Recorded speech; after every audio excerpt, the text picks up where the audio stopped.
It's 626 CE, July, and a crown prince waits in his study in Chang'an, the capital of the empire he's about to command and the largest city in the world. He has just killed his two brothers, clearing his way to the throne, and the person he is waiting for was his older brother's senior advisor. The advisor enters the room and faces the man who killed his master. The advisor makes no apology for siding against the crown prince. Quite the opposite, in fact. He had advised his master to kill the crown prince. He waits for his punishment, but the crown prince's response is not what he could possibly have expected. Tang Taizong was born in 598 CE, during the waning days of the Sui dynasty. The Sui had unified China after nearly 4 centuries of fragmentation, but while it was ambitious, it wasn't destined to rule for long. Despite its initial accomplishments, including the completion of the Grand Canal and the promotion of Buddhism, heavy taxation, forced labour for monumental projects, and military overextension all increased resentment among the populace. And it was the dissatisfaction of the people with the Sui that brought about the dynasty's rapid downfall. This discontent manifested itself in various uprisings, the most prominent of which was led by Li Yuan. Li Yuan, originally a district governor and a member of the Sui royal family, leveraged both his military experience and the rising discontent among the people to fuel a rebellion. The Sui dynasty collapsed in 618 CE when a series of violent uprisings culminated in the assassination of Emperor Yang, strangled by one of his own generals. In the power vacuum that followed, Li Yuan seized the opportunity to declare himself emperor, establishing the Tang dynasty and assuming the throne as Emperor Gaozu. Gaozu quickly recognized the need for significant reforms to stabilize and strengthen China. He reduced taxes, demobilized many of the Sui's armies, and focused on revitalizing the economy, all crucial steps for winning over the population. Gaozu was the father of Li Shimin, who would, in time, although possibly not as much time as Gaozu might have hoped, succeed him as Emperor Taizong. Li Shimin was his second son, and his eldest son, Li Shimin's older brother, Li Jiancheng, was nominated as Gaozu's successor.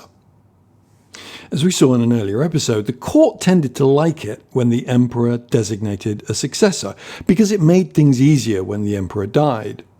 But naming a successor too early gives others the opportunity to, shall we say, dispute that decision, creating an environment ripe for rivalry and discord, particularly within the imperial family. Even from a young age, Li Shimin demonstrated remarkable military prowess and political acumen. In his early 20s, he was instrumental in the Tang's campaigns to quell the Sui remnants, showcasing his abilities in both strategy and leadership, enhancing his popularity and military prestige. As a military leader, he played a crucial role in the downfall of the Sui dynasty, which had become notorious for its oppressive rule and corruption. During the power struggle that ensued after the Sui's collapse, Li Shimin's formidable military prowess was essential in securing the Tang's rule. One pivotal episode demonstrating Li Shimin's strategic acumen was the campaign against the Eastern Turkic Khaganate. In 604 CE, as the Sui Empire faltered, he led successful military expeditions that extended Chinese control back into Central Asia, enhancing trade availability along significant routes like the Silk Road. Such victories were instrumental not only in consolidating power, but also in fostering a sense of national identity and unity among the diverse groups within the empire, and they made him very popular. This popularity and Li Shimin's ambitions created jealousy and mistrust from Li Jiancheng and their half-brother Li Yuanji. This personal rivalry was exacerbated by political manoeuvring within the court, which was rife with factions that struggled for influence over the emperor. This all came to a head on July 2nd, 626. Li Shimin decided to confront his brother and his faction directly. So he gathered a loyal contingent of soldiers and made his move towards Xuanwu Gate, the northern entrance to the palace city within the imperial capital of Chang'an. The account of the incident varies across historical texts. However, the core elements remain consistent. Li Shimin and his forces ambushed Li Jiancheng and Li Yuanji as they were en route to the court, leading to a fierce confrontation. Faced with the well-planned attack, Li Jiancheng and his supporters were caught off guard. In the fighting that ensued, both Li Jiancheng and Li Yuanji were killed. According to historical accounts, after the clashes at Xuanwu Gate, Li Shimin returned to the palace, where he was hailed as a hero. His decisive action against his brothers essentially eradicated the immediate threat to his rule, allowing him to consolidate power and implement his vision for the empire. Li Shimin's father, Li Yuan, founder of the Tang dynasty and known as Emperor Gaozu, had a complex reaction to his son's actions during the Xuanwu Gate incident. Initially, he was alarmed by the violence and the implications of Li Shimin's coup. When Li Shimin killed his brothers to secure his position as emperor, it raised concerns about the stability of the newly established Tang dynasty and the potential for further bloodshed. However, after the incident, Li Yuan ultimately supported his son's ascension to the throne. Recognizing that Li Shimin's actions were driven by the need to eliminate rival claims to power that could destabilize the regime, and perhaps reasoning that if he was capable of killing his brothers, he was almost certainly capable of killing his dad, he accepted the situation. The consolidation of power under Li Shimin was seen as necessary for the survival of the Tang dynasty in its early, vulnerable stage. Once Li Shimin assumed the throne as Emperor Taizong, he sought to reassure his father and the court of his commitment to strong governance and the welfare of the state. This led to a relatively smooth transition of power, with Emperor Gaozu retaining a position of respect and influence until his eventual abdication. In this way, the initial shock of the Xuanwu Gate incident transformed into a recognition of the need for strong leadership during a crucial time in the dynasty's history. Of course, it did set a dangerous precedent for future power struggles. In the years that followed, incidences of fratricide and betrayal would recur among Chinese dynasties as leaders sought to eliminate rival claims to the throne. But I'm sure we'll come back to that. Taizong was obviously aware of the optics, because the first thing he did was try to distance himself from the brutality of his rise. He stated publicly, "I do not want my throne soaked with the blood of my brothers," which, while obviously politically motivated, reflected his understanding of the need for legitimacy in the eyes of his subjects. Establishing his reign with reforms aimed at fostering stability and prosperity, he initially had to walk a fine line between acknowledging his past and projecting a benevolent rule. So he focused on consolidating power and addressing the issues that had plagued the Sioux. From Taizong's perspective, the meritocratic principles of the bureaucracy had significantly declined during the later years of the Sioux dynasty, particularly under the rule of Emperor Yang. While the Sioux dynasty initially maintained some merit-based systems, the excessive focus on centralized power led to corruption within the administration. By the time of Emperor Yang, the bureaucracy had increasingly been filled with officials from aristocratic families rather than those selected based on merit. This shift away from competency towards nepotism and favoritism contributed to inefficiency and dissatisfaction among the population.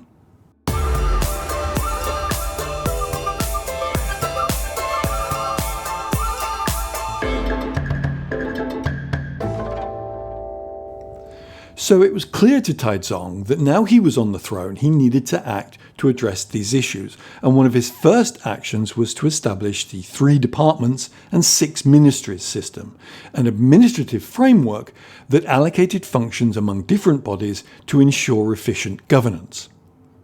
This structure facilitated a separation of powers, and it was instrumental in reducing bureaucratic corruption while enhancing the efficiency of government across the vast empire.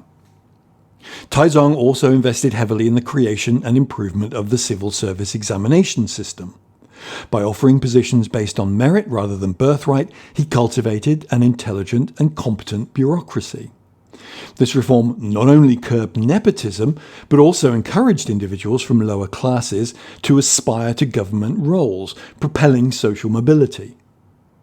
The examination system established during his reign laid the groundwork for the enduring civil services examinations in subsequent Chinese dynasties. That enabled individuals from various backgrounds to rise through the ranks based on their ability and knowledge rather than their family connections.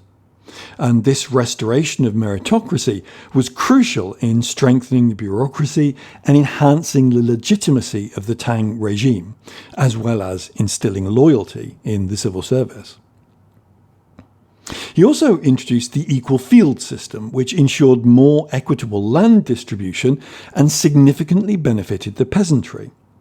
Such policies not only enhanced agricultural output, but also served to augment the empire's economic stability.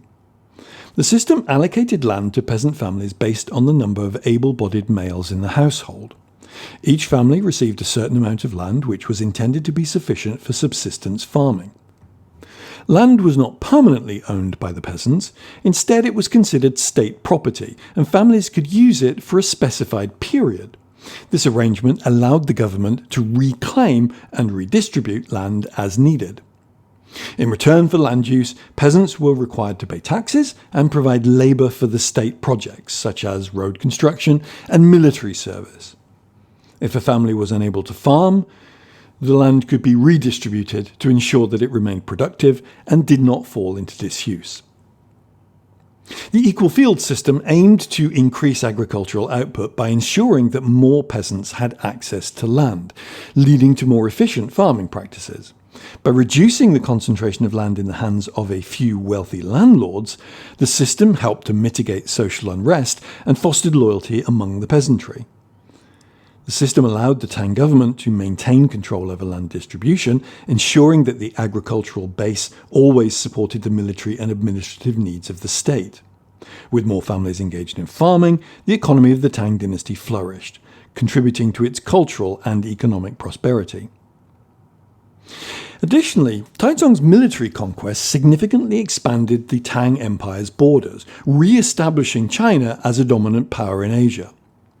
His campaigns to the west opened the Silk Road, enhancing trade links that would contribute to economic prosperity for centuries to come. This expansion not only secured Tang influence across Central Asia, but also facilitated greater cultural exchanges that would continue to resonate throughout history. The interactions between various cultures under his reign enriched the Tang's multiracial and multicultural fabric. Military strategy remained a significant pillar during Tang Taizong's reign.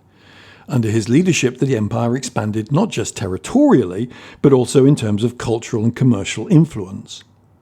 The military campaigns against the Eastern Turks solidified Tang authority and established China's dominance over Central Asia. His foreign policy was characterized by both military might and diplomatic engagement, striking strategic alliances that facilitated trade and cultural exchange. Taizong's life was steeped in warfare, and his military campaigns were often as innovative as they were successful. He reorganized the army, focusing on effective training and modern tactics. Notably, the use of cavalry was enhanced, which allowed Chinese forces to execute rapid strikes and achieve decisive victories quickly. Such military advancements not only ensured the security and stability of the realm, but also promoted integration among diverse cultures across his domain, thus enriching Chinese society. And indeed, Taizong's reign is celebrated for its cultural flourishing. He was an avid patron of the arts and literature, which blossomed throughout the Tang dynasty. The era witnessed the creation of remarkable poetry, painting, and pottery that have left a lasting legacy on Chinese culture. This cultural dynamism can largely be attributed to Taizong's endorsement of the Confucian ideals of governance, whereby the emperor was expected to be an exemplar of moral integrity and cultural patronage. The imperial court became a gathering place of poets, scholars, and artists, fostering an environment of intellectual exchange and creativity. Recognizing the value of culture in governance and societal cohesion, he attracted scholars and artists to his court. And this patronage led to monumental developments in poetry, painting, and historical writing. The establishment of the Taoist temple and the Confucian Academy reflects Taizong's commitments to promoting Confucian values, which emphasized ethics, tradition, and moral governance. Workspace for scholars flourished, resulting in the Tang poetry becoming some of the best in Chinese history, with figures like Li Bei and Du Fu. Significant historical works were also compiled, such as the Book of Tang, which became a crucial source for future historians documenting the era. And this era underscored the interplay between culture and power, as Taizong discerned that cultural vitality was central to his legitimacy as a ruler. Tang Taizong's reign is frequently associated with ideals of benevolent rule and effective governance. Contrary to many of his successors, Taizong exhibited humility and sought input from his advisors and the populace. Historical records often recount his willingness to entertain criticism, an attribute that contributed to his popularity and the effectiveness of his rule. He famously stated, "It's better to be punished for one's mistakes than to be censured for one's shortcomings," signifying his approach to governance. Taizong understood that he needed advisors who would tell him the truth, which is why he embraced the Confucian tradition of remonstrances. Remonstrance is a core aspect of Confucian teaching. It's the moral obligation that everyone has to provide guidance and correct the wrongs committed by their superiors. This practice was so well established in Taizong's court that there was actually an official government position called a remonstrant. For an emperor, remonstrances were mostly directed at their policies or actions, yet plenty of emperors in the past ignored remonstrances and punished those who delivered them. Unlike his predecessors, Taizong did not see remonstrances as personal attacks, but as a chance to improve. It's thought that at one point up to 36 remonstrants attended Tang's court meetings. Let's go back to the story I started this episode with. You've probably guessed by now that Crown Prince was Taizong. The advisor's name was Wei Zheng, and rather than punishing him, Taizong asked for his loyalty and his advice. Wei Zheng became his most senior remonstrant, sometimes delivering his advice in such a blunt and direct way that Taizong would often threaten to fire him, although he never did. Taizong didn't always take the advice he was given, but he was always open to it, going so far as to tell his son, "If what is said is right, the emperor must not reject it, even if it is offered by a low servant. On the other hand, if what is said is wrong, he must not accept it, even though it is given by a high official." Tang Taizong's contribution to statecraft, military strategies, and cultural patronage positions him among the three great emperors in Chinese history, alongside Qin Shi Huang and Kangxi of the Qin dynasty. The enduring reverence for his reign is reflected in the Taizong allusions made throughout Chinese history. Modern historiography frequently cites him as a model of effective rule, often juxtaposed against the subsequent failures of later rulers who neglected the lessons of his administration.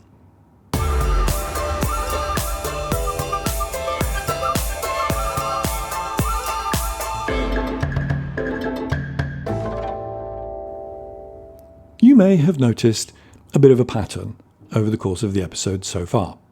A brave or extraordinary emperor unites the empire, rules over it, makes positive changes, dies, and then the whole thing falls apart, degenerating and fragmenting until the next extraordinary emperor happens along and starts the whole cycle again. The last two emperors that we've looked at, Han Wudi and Tang Taizong, are perfect examples of this, so I thought it might be worth doing a little compare and contrast before we move on. Both Han Wudi and Tang Taizong were known for their military prowess and ambitions, yet their approaches and context differed significantly. Han Wudi reigned from 141 to 87 BCE during a period marked by the expansion of the Han Empire's territories. He initiated several military campaigns against the Xiongnu, an empire that posed a threat to the northern borders of Han. His campaigns not only aimed to secure the western borderlands, but were also intent on expanding trade routes, notably the Silk Road, which would later become central to China's economic interactions with the West. Wudi's military conquests resulted in the establishment of Han control over regions such as modern-day Korea, Vietnam, and parts of Central Asia, solidifying the empire's influence. In contrast, Tang Taizong's military campaigns were not merely expansions for security, but were also emblematic of a strategy to consolidate power after the chaotic period of the Xu dynasty. Taizong's campaigns extended the Tang Empire's borders back into Central Asia, Korea, and the Western territories, yet his conquests had a more diplomatic undertone. He often employed a mix of military force and political savvy, creating client states and engaging in trade with conquered peoples, which facilitated the spread of cultural ideas across his territory. In this sense, both emperors were successful military leaders, but Han Wudi's aggressive expansionism contrasts with Tang Taizong's more diplomatic and strategic approach. In terms of administrative reforms, Han Wudi introduced significant changes that altered the governance of the Han dynasty.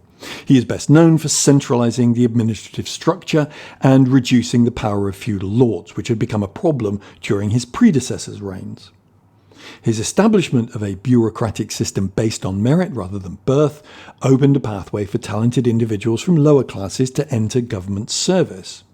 The institution of state examinations to select officials laid the groundwork for a meritocratic system that would influence Chinese governance for many, many years. Similarly, Tang Taizong recognized the need for effective governance in a newly reunified China. He promoted Confucianism and implemented a system of merit-based bureaucratic appointments, building on Wudi's legacy. Taizong famously institutionalized civil service examinations as a means to recruit capable individuals into the government. Moreover, he established regularized departments and ministries, strengthening central control over vast territories. Taizong's emphasis on good governance and public welfare and his motto, "The people are the foundation of the state," created a more responsive and humane government. The contrasts here lie in their sources of legitimacy.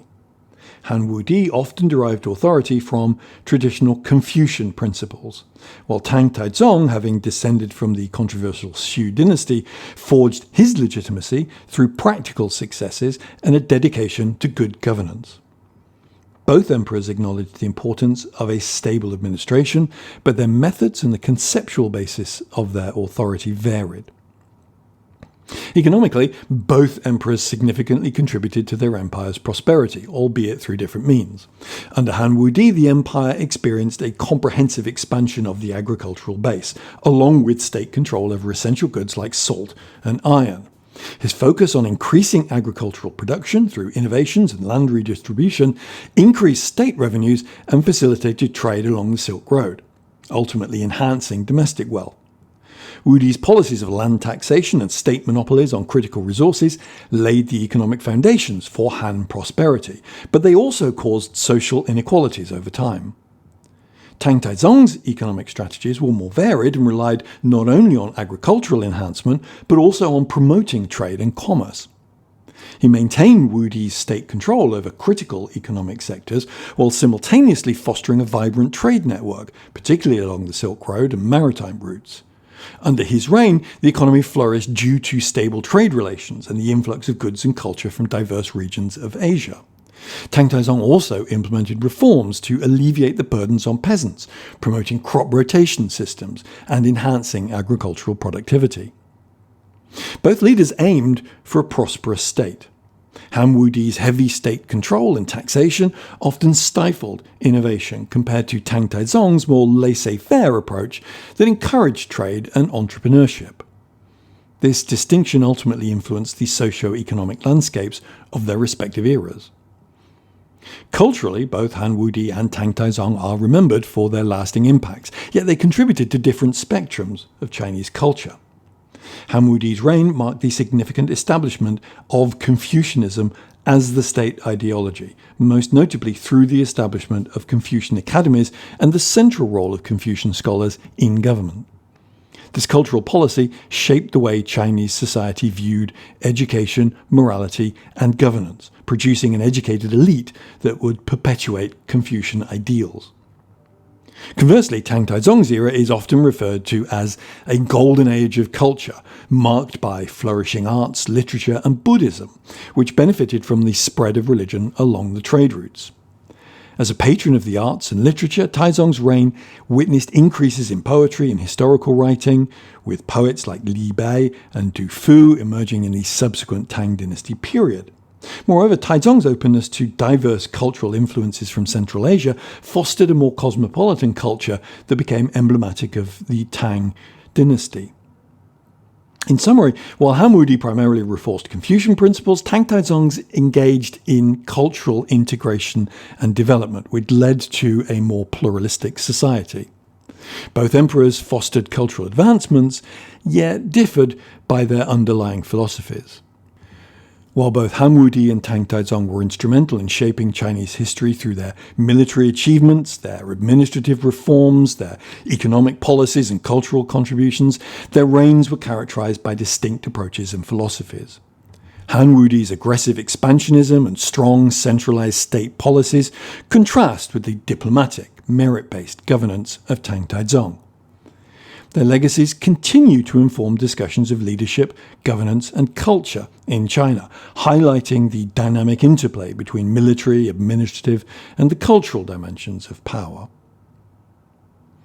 Both emperors were the products of their times, responding to the challenges of their eras with remarkable strategies that formed the path for future generations of Chinese leadership. Join me next time as we look at one of the most extraordinary examples of that leadership, as we look at the only female emperor in 2,000 years of history, Wu Zetian.